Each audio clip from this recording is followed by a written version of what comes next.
विद्यार्थी मित्रांनो, आज आपण पाहणार आहोत दोन अक्षरी शब्दांचे वाचन.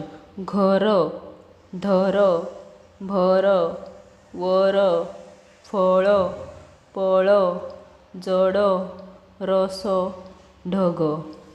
कप, छत, चव, रथ, सन, धन, मन, वन, नळ.